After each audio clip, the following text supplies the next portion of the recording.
Good morning, everybody. Happy Tuesday. We have an amazing show for everybody today. Krystal is unfortunately at home, but she will be joining us remote. Don't you worry. She's waiting right there in the wings. There's a big snow day there, closing the schools in her area. But of course, we've got Ryan and Emily here at the desk, the full Counterpoints crew. We're going to be going over all of the results from the Iowa caucuses. Vivek Ramaswamy, he's out. He's dropped out of the race. Does he have a future? You can already guess who he's endorsed for president. We will get into some of that. New Hampshire, what the hell is going to happen? Is this the best possible result for Donald Trump? Nikki Haley, she came in third now, officially, a little bit of a plot twist. And then the three of us are going to be going over some of the Israel updates in terms of Iranian strikes in the region, very troubling, possibly escalatory. And then some questions about Israeli strategy and retreat. Congressman Ro Khanna is going to be joining us at the end of the show. We're going to talk about the War Powers Resolution, whether those Yemen strikes themselves were illegal or not. And Ryan and I got a couple questions from on UFOs. He's just received a highly classified briefing on the subject. And so, Excellent. Is it real or is it not? What can he tell us? We will get into all of that. But of course, we got to start with the Iowa caucuses. Krystal and I brought everybody the breaking news just last night.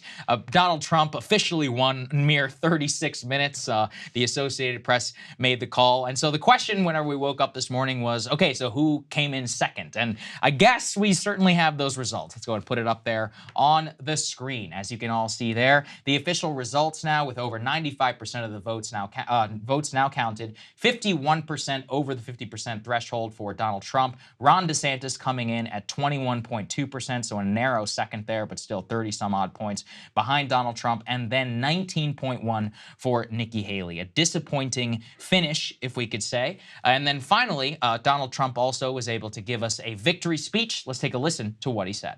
Well, I want to thank everybody. This has been some period of time, and most importantly, we want to thank the great people of Iowa. Thank you. We love you all. What a turnout, what a crowd. And I really think this is time now for everybody, our country, to come together. We want to come together, whether it's Republican or Democrat or liberal or conservative. It would be so nice if we could come together and straighten out the world and straighten out the problems and straighten out all of the death and destruction that we're witnessing. That's practically never been like this. It's just so important. And I want to make that a very big part of our message. We're going to come together. It's going to happen soon, too. It's going to happen soon. I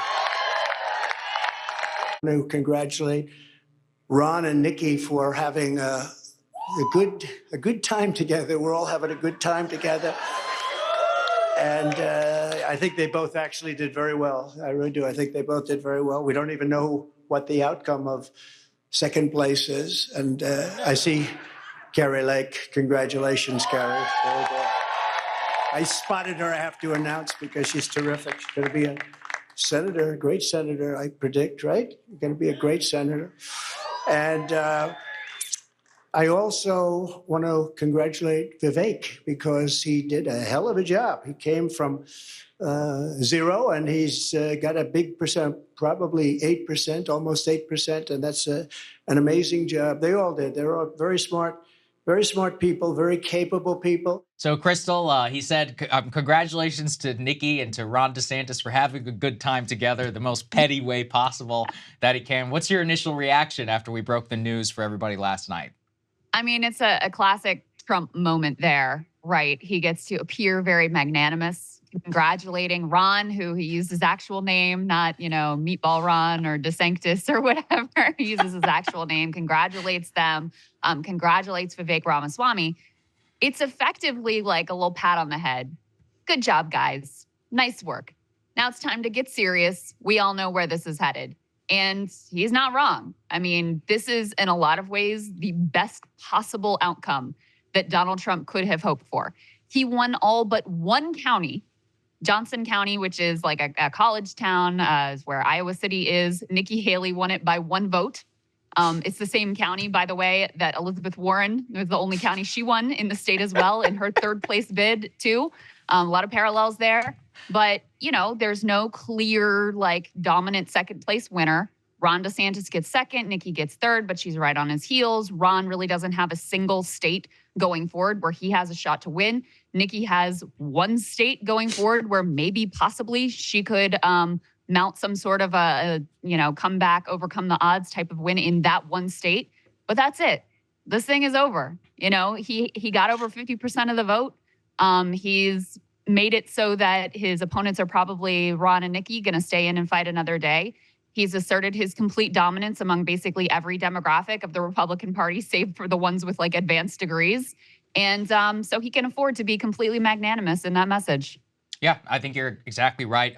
Emily, I want to come to you on this. Let's put this up there on the screen just to show everybody some of the entrance polls. We saw, just the absolute dominance of Trump consistently amongst every demographic. He's winning pluralities amongst men, amongst women, amongst, as Krystal said, every college group except for the total advanced degree holders. I mean, even amongst people who are young voters, from what we can see, possibly in the 17th category. What is it? The vaunted 17 to 24-year-old category for Republicans, always a big turnout group there. But what do you make then of the demographic breakdown from what we can see in the exit polls for Trump support? I was even stunned by it, even though, everybody expected to win. But to win so handily amongst every single group is, that's a message. That's a message about what the Republican Party is now. Yes, and I think there are a couple things there. First, he also crossed the 50% threshold, and that's a really big deal because he was, you could tell his team was a little concerned. He was going to be in the 40s. But once you cross the 50% threshold in Iowa, that brings me to the second point. Iowa is a place where his opponents spent millions of dollars, spent tons of time and energy trying to undercut him primarily. You had DeSantis and Haley, and for a while Tim Scott sort of sniping about who was better amongst each other. But the bottom line is they were all spending that money and that time to unseat Donald Trump as the heir apparent to the Republican nomination. And still, you had Trump running up these margins. Now, this isn't even an exit poll. This is from the New York Times. They said in lower income areas, so they're just actually analyzing the demo, Trump won by 43%. He was up by 43 points in lower income areas. So let's go over to higher income areas. Trump won by 8.3 points. Areas with fewer college graduates, huge margin, 51. With more areas with more college graduates, 7.4. Rural areas, 39 points up. Suburban areas, 22 points up. And in urban areas, he was 28 points up. I mean, these are just gargantuan margins. It's across the board. And you can see it, not only is he winning in these lower income areas, rural areas, he also put up massive numbers. I mean, it was just to Krystal's point, this is just a routing. It is the Republican voters prefer Donald Trump. National polls have him around 60%. He's up by double digits over everyone else. Republican voters just prefer Trump. They do at this point. Right. What do you think, Ryan? I saw some liberal commentators referring to it as kind of a wake-up call, which is like, what maybe for them. How deep of a slumber did you have to be in for this to be a wake-up call? But the fact that he got over 50% meant that you had to have people on MSNBC saying, look, there was almost half of the Republican electorate that voted for somebody other than Donald Trump. And Krystal, I'm curious for your take on how kind of Democrats were responding to this, because it does seem like they were living in some parallel universe where either the Republican electorate was going to somehow derail him, like it's that one then question mark 3 kind of meme. Like, we weren't sure how this was going to happen, but somehow he was going to get stopped. Maybe he'd be in prison by the time the election started. None of that is happening. So what did you make of the kind of Democratic response last night? Well, I mean, I didn't really watch that much of the Democratic response last night, to be perfectly honest with you, but there is a level of delusion there. They're kind of in a quandary because on the one hand, obviously, they despise Donald Trump. He is the center of gravity in our politics, period, end of story. He clearly is the center of gravity in terms of Republican politics. Republican voters, they've decided Nikki Haley is like a liberal. If you just look at the issue set, she's actually more right-wing in a lot of ways than Donald Trump is. But the only metric of where people exist on an ideological spectrum is how do you feel about Donald Trump? That's in the Republican Party and it's in the Democratic Party as well. So on the one hand, you have this burning hatred of the man. On the other hand, he's probably the only Republican candidate that Joe Biden has a shot at actually beating. So it's a little complicated for them. I think the thing that I would like to comment on is the level of delusion that existed among these Republican challengers to Donald Trump, who spent the whole campaign squabbling amongst themselves, never really mounted any sort of a serious effort outside of Chris Christie to actually make a case against the man who still is the center of gravity in all of our politics and especially in Republican politics. And, you know, to be fair to them, like, look at what happened to Chris Christie. He didn't even make it to the first votes.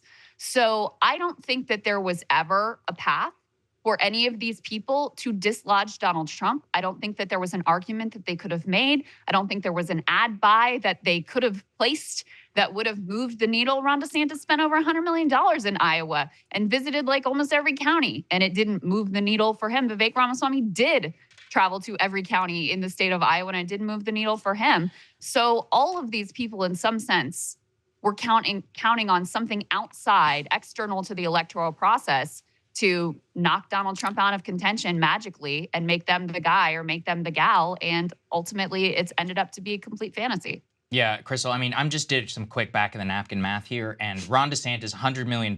He won 23,400 votes. That's almost $4,200 per vote that he spent in the state. Nikki Haley's got some similar math going on there. I mean, when you start to put it that way, things are pretty out of control. Go ahead. And Trump's dollar per voter is way lower, like significantly lower, according to early analyses. And that's fascinating, right? Well, it's not fascinating to the extent that's surprising. It's not surprising at all. But it's interesting because he had to put so little effort into all of this, because if you look at, and Ryan described this once as the crocodile jaws, if you look at the RCP polling averages just in Iowa, you see what happened over time when the indictment started to hit Trump. He just rocketed. It made him even it emphasized him as the center of gravity, to borrow Krystal's point. I do have one more point though. Sure. Just because it's something I think I disagree with Krystal on, which is that I wonder actually the extent to which DeSantis making the indictments part of his campaign was a problem for him. His numbers started to go down when the indictments happened. He kind of immediately did start using them. He clearly didn't want to. He sort of had to be dragged kicking and screaming to talk about the indictments and the problems there. But Jonathan Swan reported on a memo back in September from David McIntosh, who's the founder of Club for Growth. He was running an anti-Trump PAC. And they found in this memo that, I have the quote right here, broadly acceptable messages against President Trump with Republican primary voters that do not produce a meaningful backlash include sharing concerns about his ability to beat President Biden, expressions of Trump fatigue due to the distractions he creates and the polarization of the country, as well as his patterns of attacking conservative leaders. But then it adds, it is essential to disarm the viewer at the opening of the ad by establishing that the person being interviewed on camera in an ad is a Republican who previously supported President Trump. Otherwise, the viewer will automatically put their guard up, assuming the messenger is just another Trump hater whose opinion should be summarily dismissed. And actually, Krystal, I don't even know. I don't know this is even a disagreement. I think actually we agree on this, because that shows there's basically never a path. Like, what can you do if your only option is to be that specific and that precise every time you talk about the front runner in the race, lest you get tuned out, basically? Well, and here's the thing, right? With that memo talking about, one effective argument is electability. Who is going to believe at this point that Donald Trump can't beat Joe Biden? Right. Yeah. Look at the polls, right? So, yeah, it's not an accident that when Ron DeSantis was performing at his highest peak was right after the midterms, right? You had this stunning contrast of Ron DeSantis romps in Florida while all of the Trump-backed candidates are flailing around the country. And so, he, even at that point, though, he wasn't beating Donald Trump, but, there was a compelling electability argument to be made at that moment. And it was very visceral.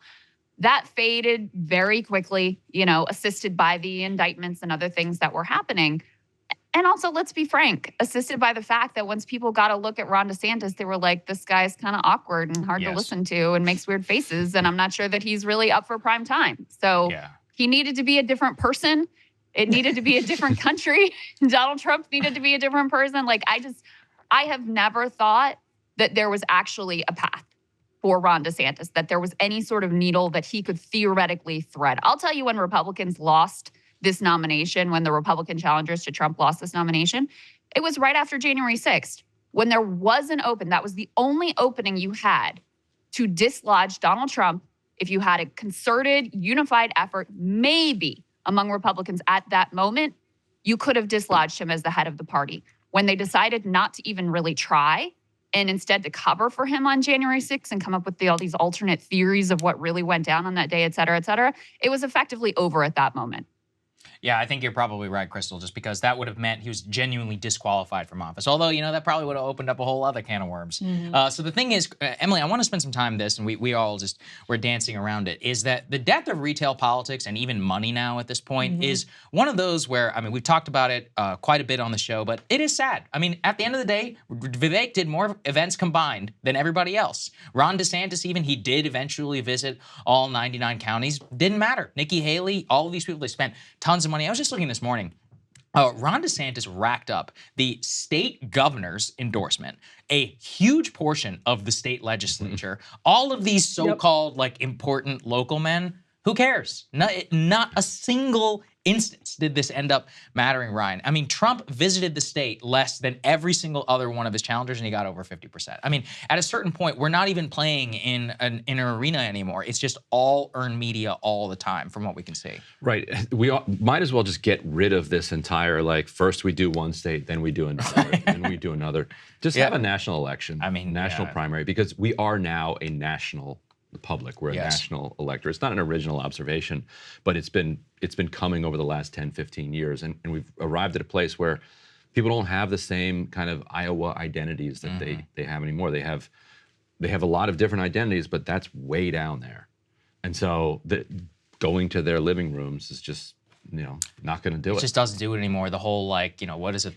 The egg? No, the egg thing is New Hampshire. I apologize. We're only getting a taste soon of some of their arcane. You don't have to remember traditions. What they are, because that's true. It's going to be history. It doesn't matter. Let's spend some time on the exit polls too, because we have some issue by issue ones which are pretty important. Let's put this up there on the screen from CNN. What we could see here is: do you think that Biden legitimately won the election? So amongst DeSantis voters and only Haley voters, is there a majority of voters who say that Biden legitimately won? It's still only 54%. Now, amongst Trump voters, that number is 9%. Do you think Biden legitimately won in 2020? No, amongst Trump voters, is 69%. Is Trump fit for the presidency if convicted of a crime? Here is where I think it's really interesting. Again, only a majority will say no in the Nikki Haley category. Amongst DeSantis, Hutchinson, Ramaswamy, and Trump voters, of course, you just see tiny percentages who are willing to say no, and 71% of Trump voters there say he's fit for the presidency even if he is convicted of a crime. Keep in mind, these are Iowa caucus voters. Let's go to the next one here, please. What we can see here is, and actually this was fascinating to me. As you can always see, the disparate, way that people think about abortion, even within the Republican Party, is very much on display here. So, a view on banning most or all abortion nationwide. Now, top line, 59% say that they do support a ban.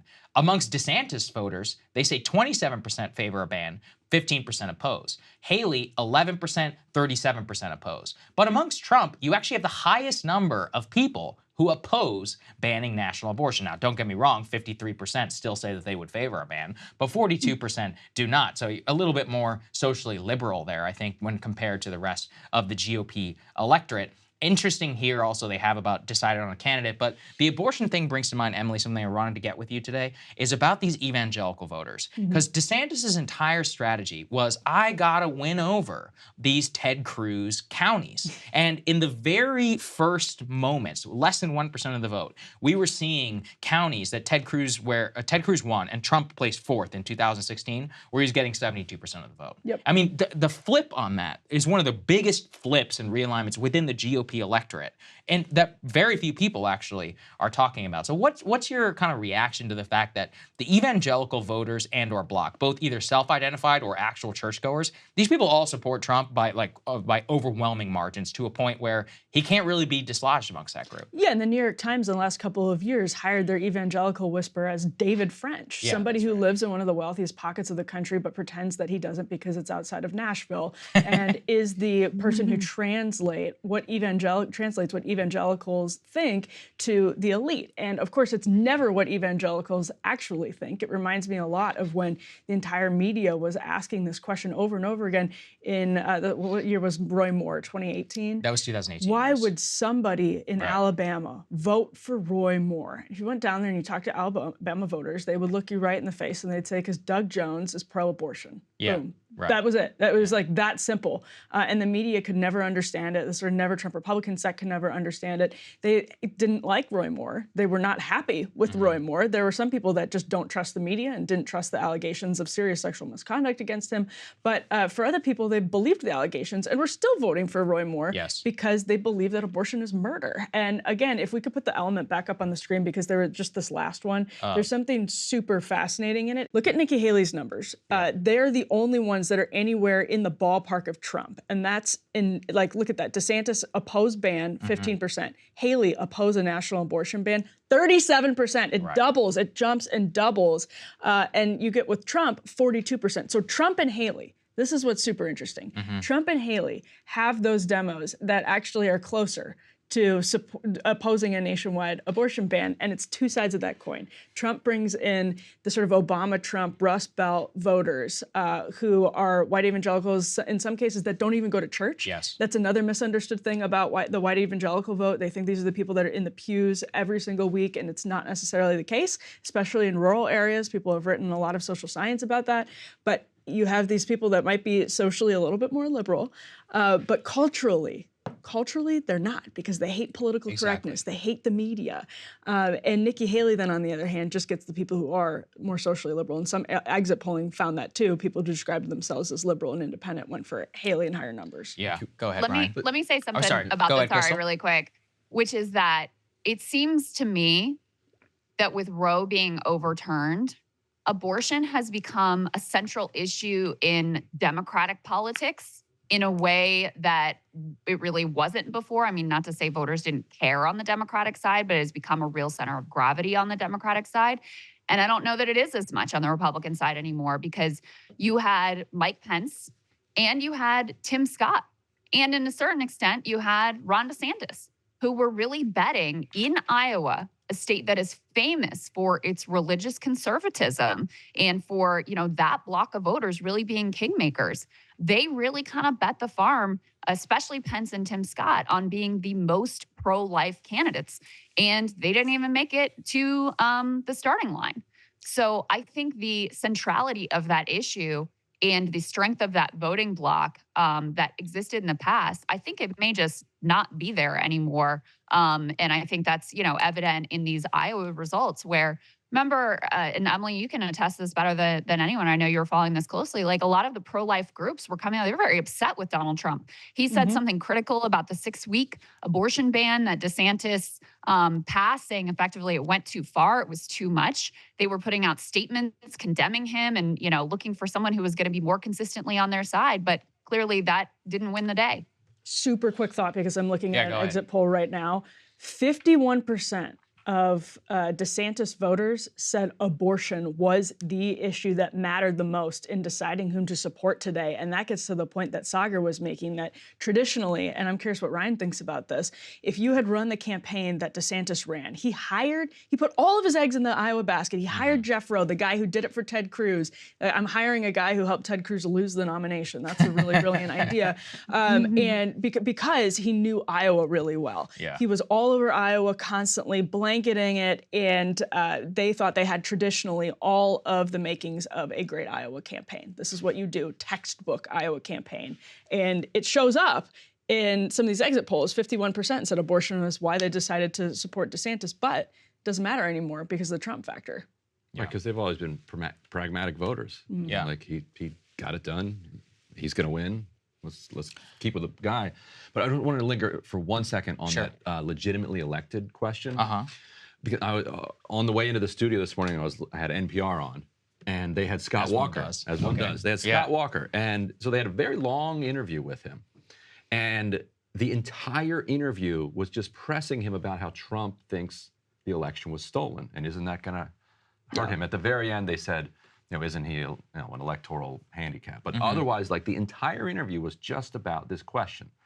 If you came from outside the country and were listening to that interview, you'd have no idea which side of the spectrum Trump was on, like what positions he stood for, what he was going to do as president, what people were concerned about, just about that one question. But the wording of that was interesting, and I'm curious how you guys would answer, because if you're forced to answer this, like polls force you to say either yes or no, was Biden legitimately elected? I think if you guys are asked, were more legal votes cast for Biden? Yes. Yeah.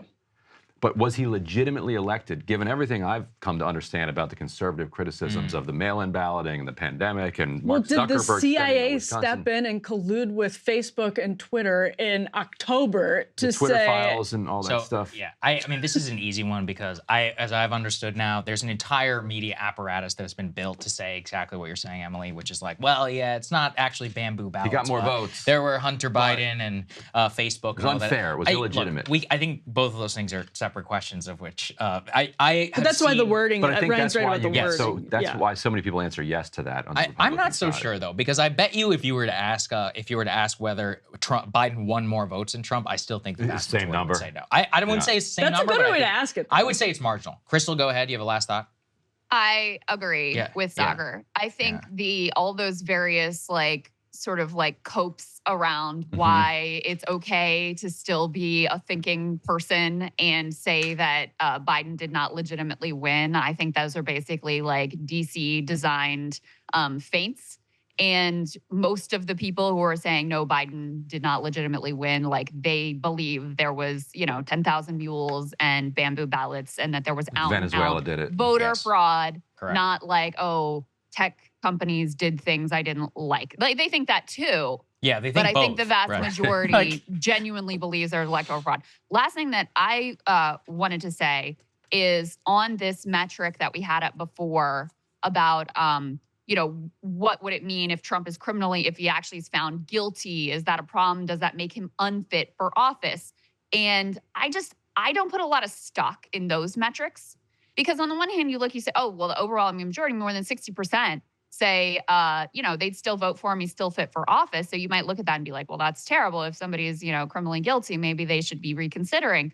On the other hand, if you look at it from another perspective, you're like, well, even a third of Republicans are basically saying, no, he wouldn't be fit for office. I just wouldn't put a lot of stock in any of those metrics because I think people are very bad at predicting what they might do if some future event is to unfold.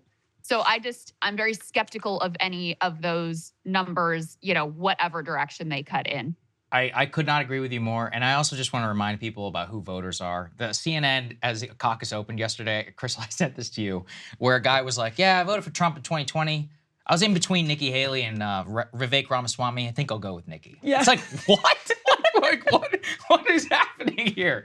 And he's just like, yeah, she seems nice or something like that. I forget exactly the reason he gave. That's how people are. And I'm not even putting the man down. That's okay. He's living his life. That's how it goes. But, for all the prognostication and Krystal, as you said, of people self-predicting about how people will vote, who knows? I mean, at that point, we could go way beyond and it's like, well, what even is, Emily, as you're talking about, what even is a crime? Is it a New York State crime? Is it a Georgia crime? And if you poll people and you ask them, if on Saturday night you have 4 drinks when you drive home, they'll be like, of course not. Yeah, absolutely not. Yet somehow there are people on the road. Yeah, that's right. Bingo. Yeah, it's like whenever the time comes and the keys are jingling in your pocket, you're like, well, maybe. Uber's like $55. I do not endorse this, by the way. I'm just saying that's how it happens. Yeah. Just a few felonies. Hey guys, if you like that video, go to breakingpoints.com, become a premium subscriber, and help us build the best independent media organization on the planet. That's right. We're subscriber funded. We're building something new. We want to replace these failing mainstream media organizations. So again, to subscribe, it's breakingpoints.com.